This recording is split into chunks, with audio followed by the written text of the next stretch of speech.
There are two types of engines. A V engine. Oh, there you go. It's got a valve cover, a cylinder head, and a cylinder block.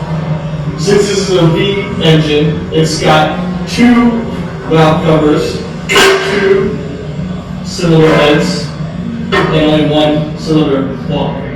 If it was an inline engine, it would only have one valve cover, one cylinder head, and one cylinder block. And an inline engine. Here we have an inline engine. You can tell because it's only got one valve cover. What is this? This is an inline as well. Right? Is this not? This is an inline. Or would this be a? This is an inline as well. This is what you call a V12. You can tell that because it's got 6 V's on each side. It's got, see, you can tell because of these right here. 1, 2, 3, 4, 5, 6. And we don't have the valve cover over here, but it's the same way with those 6 slots, which go down to 6 pistons. This is another example of a V engine, but this is a V8. And you can tell is by these little plastic thingies. 4 on this side, 4 on this side, V8. This thing on the top is the thing that makes the engine combust. Oh my God! Or that's what he said. That's what he says. So, Underneath your valve covers, you have two camshafts, and it's the same over here. These camshafts are what allows your cylinders to intake and exhaust the power. Yeah. So usually engines are in cars. This engine isn't in a car because it exploded. First, I'm going to talk about the cylinder. The cylinder is a crucial part of the engine. The cylinder contains 2 valves and has the inlet and exhaust. Next is the piston. It moves up and down and generates power that will move your vehicle. Second, I'm going to talk about a 4-stroke engine. A 4-stroke engine consists of an internal combustion and the piston has 4 different strokes. The order of the 4-stroke engine goes by intake, compression, combustion, and exhaust. Third, I will talk about the piston. The piston is a moving disc enclosed in a cylinder, which is made up by gas-tight piston rings. The disc moves inside the cylinder as a liquid. The gas inside the cylinder expands and contracts. So, the big part of the engine is the cooling, right? Older cars used to be fan cooled, which, as we see in this one, it's still got fan cooling for when it's like parked or just not running really.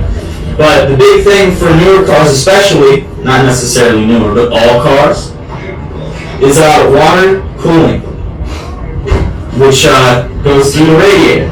So right here is your radiator. What you do is you fill this little cap up with water and it flows through the radiator to cool your engine.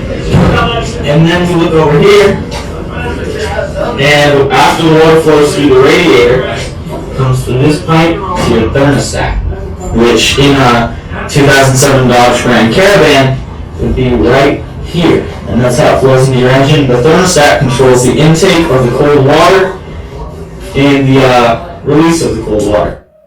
Okay. So I'm gonna go over spark plugs. But before we go over spark plugs, we should probably go over the distributor. Like 4 different kinds. We're gonna go over, well, I'm just gonna talk about 3, because they're like the most common. So this one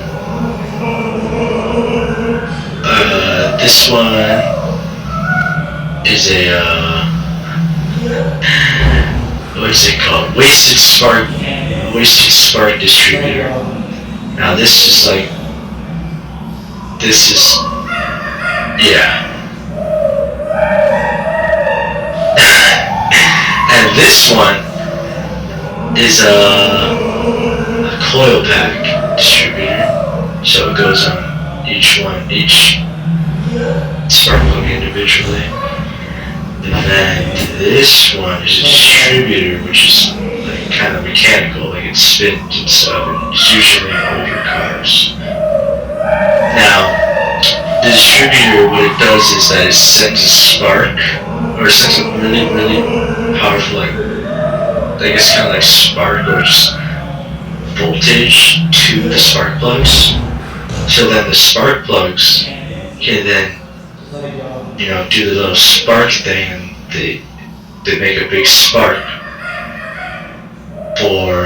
so like it can combust for power. So which is what this one's basically doing right here, kinda. And there are like, I think there's like 3 different types of spark plugs. It kind of depends on materials for a spark plug, which is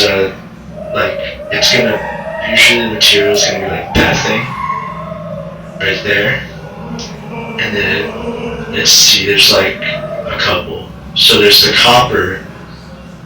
There's the copper spark plugs, where like the thing is copper, this material is copper, and that's those are usually like for cheaper spark plugs. There's platinum, and a little more durable, maybe a little more expensive. Iridium, which are apparently the longest lasting plugs, and I'm guessing more expensive. Ruthenium, this is, I guess, even more durable but higher price. And silver, not very common, so but they don't cost as much as iridium and ruthenium. So yeah, and that basically, like, the different materials affects like how much, like just basically its durability. So like ruthenium, whatever it's called, spark plug tip thing, it's gonna last longer over a copper cheap spark plug, and that's what kind of separates them. And yeah, that means you don't have to change them out as much. Sweet. Oh yeah, and also the distributor, it connects to the battery and stuff. But that's other stuff. I don't want to go over there right now. Okay, that's spark plugs and distributor.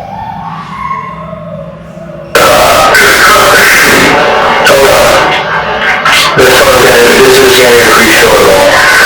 So, the transmission. I'll only go over it very briefly, since the transmission is kind of like its own thing. But yeah, basically, a very short and simple way to describe the transmission is like how it basically converts the power produced by the engine, and it converts it to like power, or just transfers the energy and power to the wheels of the car, depending on whether it's rear wheel, all wheel, four wheel, front wheel, whatever else is. And yeah, it's just kind of better for that, like anything part, that's always the engine from the wheels.